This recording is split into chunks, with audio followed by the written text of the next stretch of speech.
Hello everyone, this is Redesigned for Resilience, transforming your business into a business inspired by nature.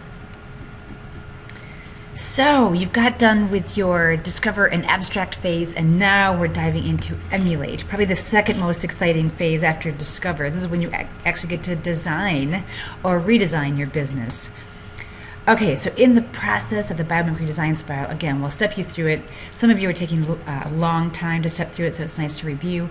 You identified the functions that you want your business design to perform.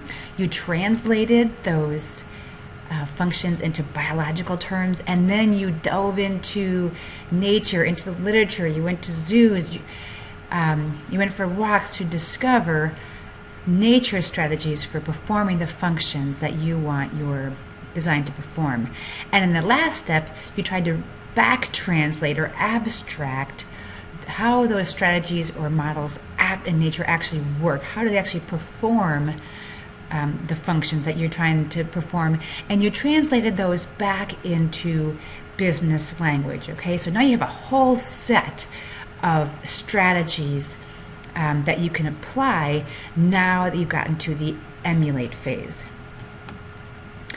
Okay, so at this point, again, you've got this sort of interface between biology and the designer or the business person. So what you're doing here is you're using the strategies and models you discovered to actually design your business structure, the example we've been using as a vacation policy, whatever it happens to be. So this is where you bring your business skills, tools, and experience back to the table.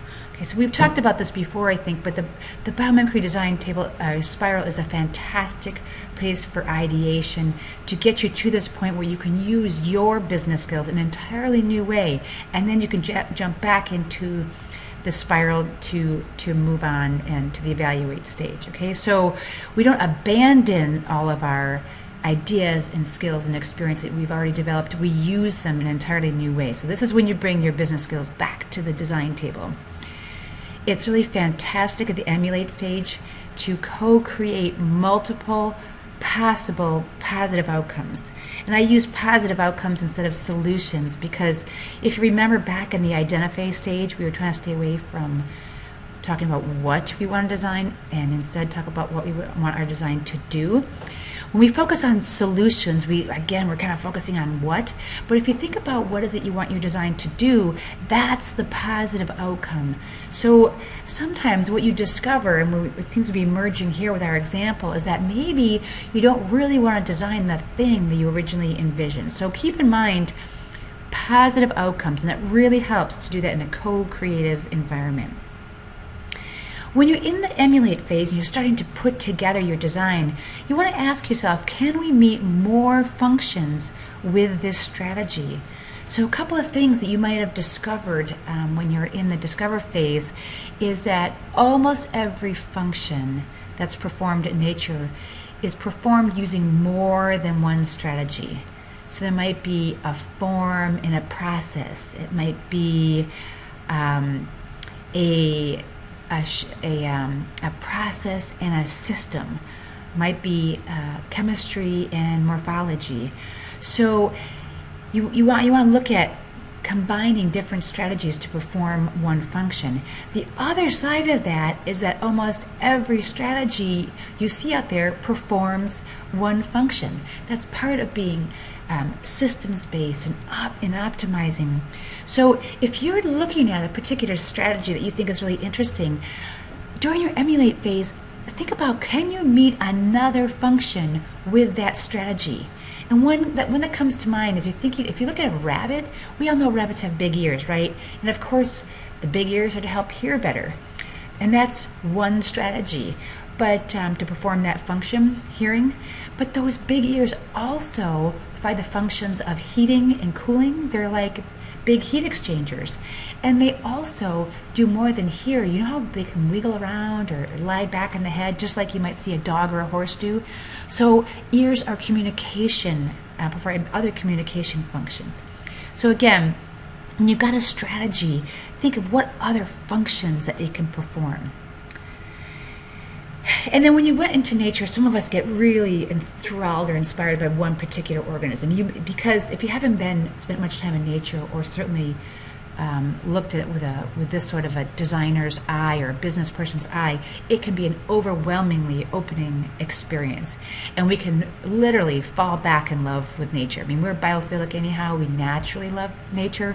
But if you've been away from it for a while, you can fall back in love with nature and get really hung up on one particular organism, and that's great. I mean, you can do that, but also realize there's something like 30 million different species out there, each of which performs many functions with lots of different strategies that we can all learn from. So when you're in the emulate phase, moving ahead with, say, one or two strategies, refer to the other discoveries you've made and consider what we call chimera solutions. So put together different models and strategies from different organisms, maybe from completely different systems, in order to construct your business design. At this point, it can help to consult biological experts if needed. Now, in this workshop, you're just going around the very first lap or so of the spiral. So if you don't get the biology quite right, that's completely fine. We're more focused on ideation than we are on getting it completely right. But as you perfect, keep going around the spiral, working on this, after this workshop is over, and you want to actually capture the power of nature, you'll want to consult with biological experts to make sure you're actually getting it right and not perceiving something that doesn't really, that's not really taking place. There's a lot of misperceptions about what we think is going on in nature. Okay. All right. So when you're looking at emulate, you might find that you get to a stuck point. You go, okay, great, we found the strategy, let's do it. And even though you've abstracted it, it might make sense. You might want to go back and dig a little bit deeper. Are you mimicking a form? Well, find out some more details about the form or the shape or the morphology. Consider scale, and consider compounding scales.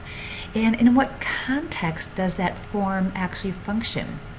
If you're mimicking process, can you find out more details about the entire biological process, what it's interacting with? Again, consider scale effects.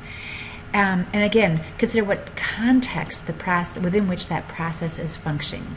And the same goes is if you're able to mimic an entire system or a whole ecosystem dynamic. Find out more details of that the ecosystem conditions, the scales both in time and in space, and again the context in which that ecosystem functions. That's where that context and conditions you came up with way back in the identify stage start to come in handy. Okay, so in the emulate phase, you're going to take that list that you came up with in the abstract phase and actually design whatever it is that you're trying to design or redesign about your business. Okay, so we're going to emulate nature's strategies to design or redesign your business. Okay, so let's look at an example. We're taking that vacation policy through, and now we've gotten to the emulate phase. So you remember how we abstracted all those things from our discover phase, and here's what this group came up with when they came up with design ideas for their new vacation policy that's inspired by nature. First, and this is the big one, they decided to eliminate the vacation policy. There are no such things as vacation policies in nature, is what they decided. That they're going to group all non-work days, vacation, sick leave, holidays, and just call it time off. Okay, they're going to group it all together and just take it time off, and they're going to encourage time off whenever needed for employee well-being. Whatever well-being means to that particular employee. It might mean time with the family, it might be running marathons, it might be sitting at home, gardening. The keys are that when they have their time off, they have to cooperate with their team and maintain minimum productivity standards. Okay, so instead of having a vacation policy specifically, they're going to talk about coordination and minimum productivity standards. So that's a pretty dramatic one. They also decided that they want to redesign their business to reduce the need for vacation. So what they noticed, this was inspired by the idea that some creatures don't ever really seem to specifically rest and relax. Either they work all the time or their work itself is playful enough they don't really need that rest, relax, and rejuvenation. So they're thinking they're going to redesign their workspace, procedures, and culture to provide more playful, fulfilling workplace and changes of pace and social time embedded at work. They're going to find ways to integrate family and friends, health and well-being, and rejuvenation into the workplace. And they decided they're going to redesign this process co-creatively with all employees. So this I think is getting at the fairness issue, and also leveraging being a co-creative business inspired by nature. And they also decided their inspiration was to schedule regular at-work staycations. So you actually are at work, but you're not doing, quote, work. You can do things like so they do things with other employees at work that's not work. It might be volunteer efforts that the company is sponsoring. It might be health and wellness programs. So again, reducing the need for vacation. And they're going to encourage and support health, well-being, life balance, personal enrichment on off-work hours. Again, reducing the need for vacation. And then the last thing they came up with was to design self-assessment tools. In other words, like a dashboard to monitor and provide feedback on an individual and collective need for rest and rejuvenation and life balance. So they're going to get a sense of when and where vacation is really needed and continually adjust to address that. So both real-time and long-term. And they're going to use results to suggest time off to individuals or maybe whole groups and continually improve the workplace and culture. So that's what they came up with as their bio-inspired design solutions to redesigning their vacation policy. Wow, so that was quite a bit different than I imagined they started out thinking they were gonna do. All right, now it's your turn. So go ahead and get out your Biomimicry design spiral. Go to the pages on Emulate, and you can follow those. And what I'm going to have you do to enhance this effort and to introduce you to a new co-creativity activity is yes and. And I have to say, this must be one of the most powerful activities that I've ever been introduced to. And as you'll read, it comes from Applied Improvisational Theater. There's a whole group, Applied Improv, the Applied Improv Network, that uses tools from Applied Improvisational Theater to help businesses, and you can look into that if you find this one powerful. One of our BCI colleagues does just that. The idea here is it doesn't really solve problems, it drives towards positive outcomes, and it does so in a co-creative way. So I think this one's pretty self-explanatory. You follow a very rigid form at the beginning of your dialogue, and then eventually you'll get more relaxed with it, and it will help you build, again, this culture of co-creativity, culture of trust, respect, and curiosity. Okay, enough talking. It's time for you guys to go give it a go. Go ahead and pull together your design inspired by nature. And when you're done with that, next up is the evaluate phase. All right, go be co-creative and have fun. I'm looking forward to seeing what you come up with, and then we'll see you again in the evaluate stage.